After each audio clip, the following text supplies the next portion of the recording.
Hello everyone, and welcome to the Anti-News Podcast. I'm your host, Katie Grasso, and thank you for tuning in. Happy Pride Month. I hope that everyone in the LGBT community has a great time. Today's date is June 14th, and as always, I've got 5 happy stories for you. First off, a 2-year-old girl shows her incredible intelligence, researchers learn something new about bees, and mosaics are used to fix potholes.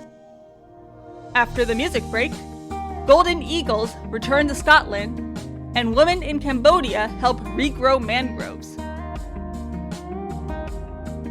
For those who have never heard of it, the Mensa organization is an organization whose goal is to find the most intelligent people in the world and get them together for the sake of improving humanity. Founded back in 1946, only the top 2% of those who take an IQ test are allowed to join. To be able to join is a tremendous achievement for anyone of any age, but it's especially impressive in the case of Cash Quest, who is only 2 years old. Devin and Sukhjit Quest, the little girl's parents, have always known that she was an extraordinary child. As Devin told CNN, she has always shown us, more than anything, the propensity to explore her surroundings and to ask the question why, if she doesn't know something. She wants to know what it is and how does it function, and when she learns it, she applies it. The 2 parents had noticed that Cash's language skills were way above that of other kids her age, and to give her the best learning chances they could, the Quests had her IQ tested by a psychologist. Her results? An IQ of 146. For context, the average IQ is around 100, with most people falling between 85 and 115. I think the biggest takeaway from us doing it was we wanted to make sure we were giving her everything she also needed in terms of her development and natural curiosity and her disposition, and we wanted to make sure we were doing our part in making that happen for her, Sukhjit told CNN. Cash's parents think that the best thing for her is to keep spending time with kids her own age, and to that end, her mom and dad have opened the Modern Schoolhouse Preschool. There's already 12 kids in the first class, with plans to expand to a bigger building in the future. Despite her high IQ, the Quest's main focus is to make sure their daughter has a happy, well-adjusted childhood, and that's one of the best things they could do for her. When someone is born with an incredible talent, it's not uncommon for others to let that one talent become the way they define that person.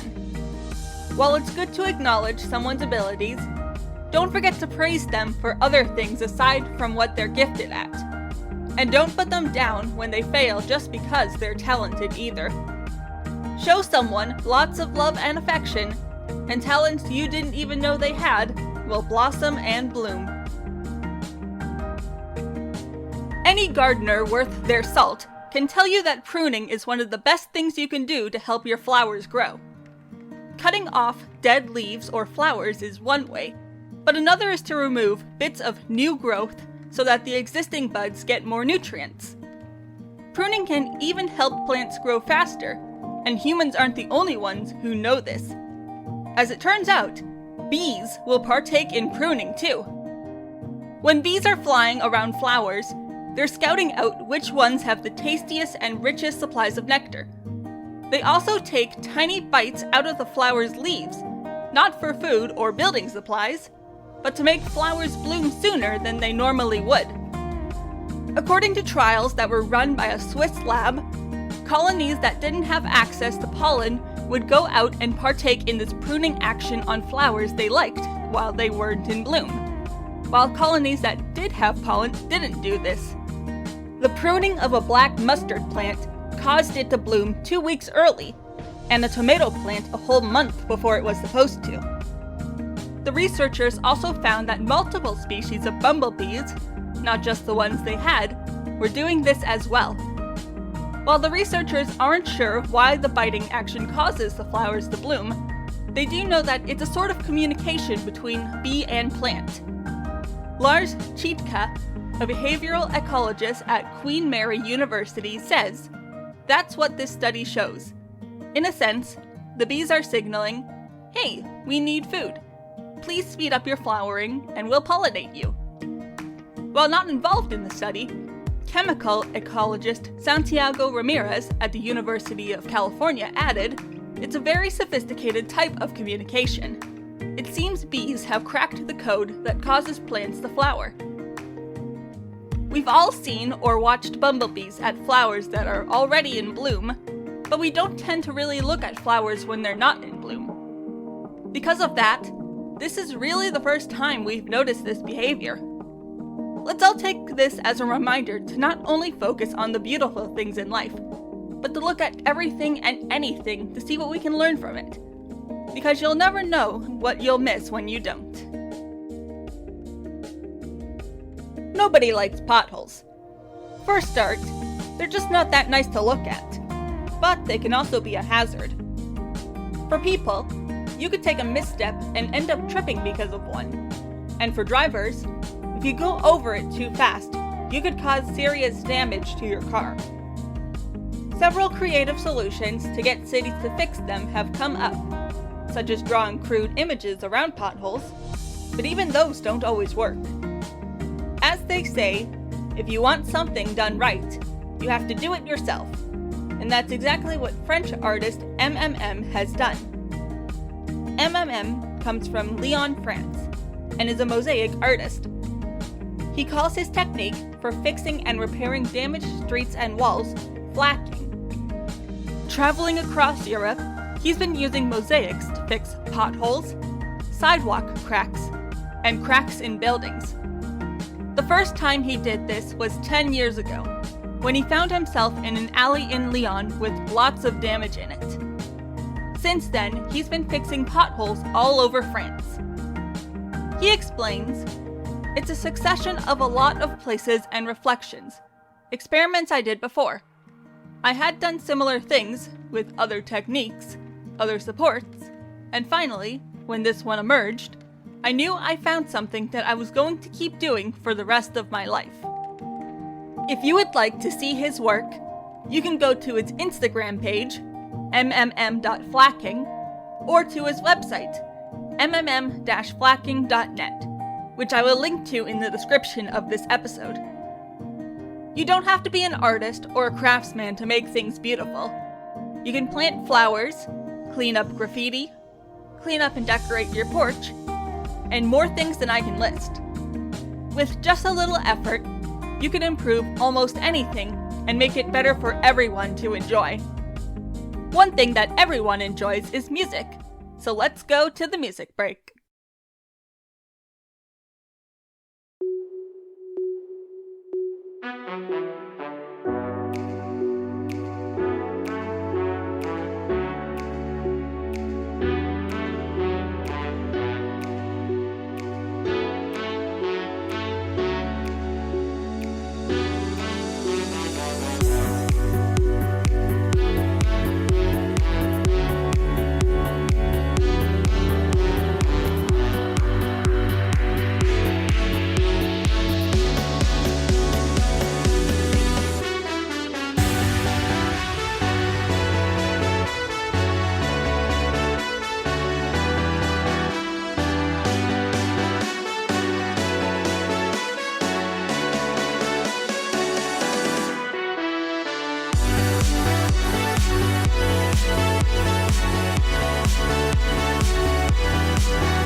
That was Help by Flanzen. Now onto the last two stories. Many centuries ago, golden eagles were a common sight above the Orkney Islands in Scotland. By 1848, sadly, there was only a single breeding pair left, one of which died in 1982. The birds are extremely sensitive to disturbances, which is part of why it took so long for them to come back to the island. But after nearly 40 years, they've finally done so. And that's just the first part of the good news. Conservationists have confirmed that, for the first time in 40 years, a pair of golden eagles have successfully hatched chicks in a nest on the island of Hoy. Staff from the Royal Society for the Protection of Birds, or RSPB, spotted the pair nesting in their nature reserve and have since confirmed that there's chicks within the nest. Because of how sensitive to disturbances golden eagles are, the researchers haven't been able to confirm how many chicks there are, but typically golden eagles will have between 1 or 2 chicks at a time. For their own protection, the location of the nest hasn't been revealed to the public, but the RSPB is excited and hopeful about the discovery. RSPB Scotland's Hoy warden Lee Shields said, "It is wonderful to see these magnificent eagles return to Orkney, and we're delighted that they are nesting in Hoy. Golden eagles are one of the most iconic birds in Scotland, and they have been missing here for too long. We want to give these birds the best chance of success, which is why it's so important to not reveal where the nest is. It is an inspiring sight to see the male and female soaring over the Hoy Hills, and we're eagerly awaiting finding out how many chicks they have.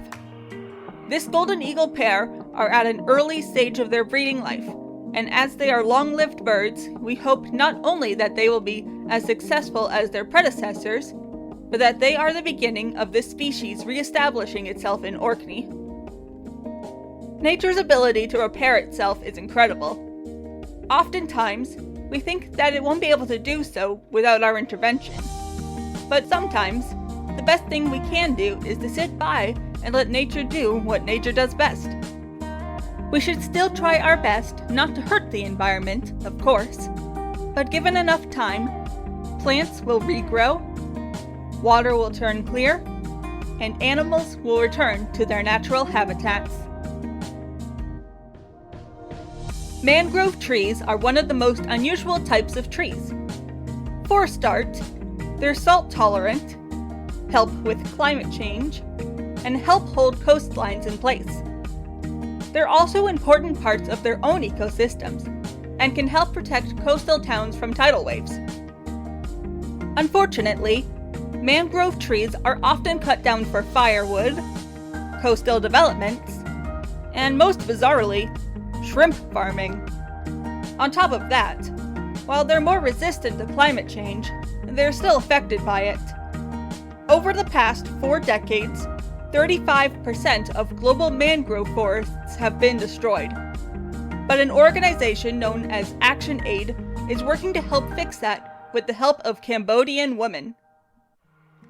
The Kampot and Kep provinces in Cambodia are the hardest hit by mangrove clearance, having seen their mangrove forests shrink by over 60% over 30 years. On top of that, Cambodia is at high risk from the climate crisis, which already impacts women a lot more than men.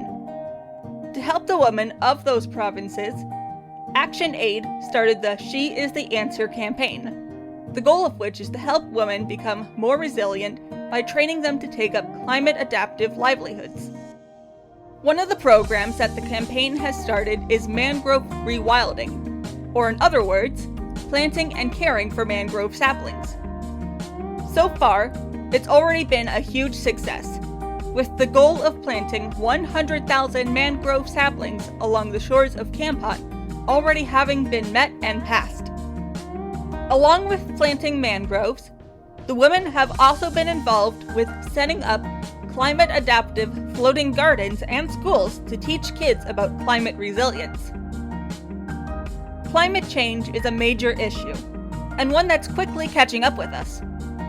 All of us, from the average Joe to large corporations, need to do our part to reverse the damage and stop things from getting worse.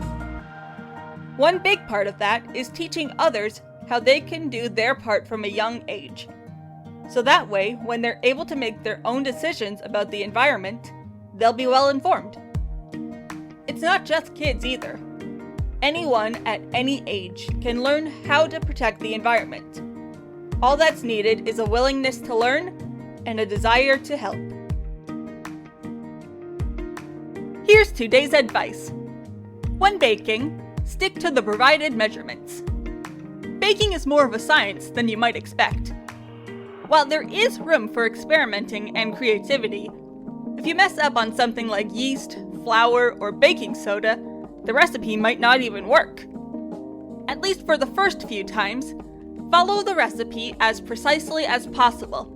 And once you feel more confident with it, then try to experiment more. That's it for today, everyone. I hope you enjoyed it. If you would like to support this podcast, you can find it on YouTube, Spotify, Google and Apple Podcasts, iHeartRadio, and Spreaker. Links can be found in the description, and until next time, remember that there is still some good in the world, you just gotta look for it. Take care out there, everyone.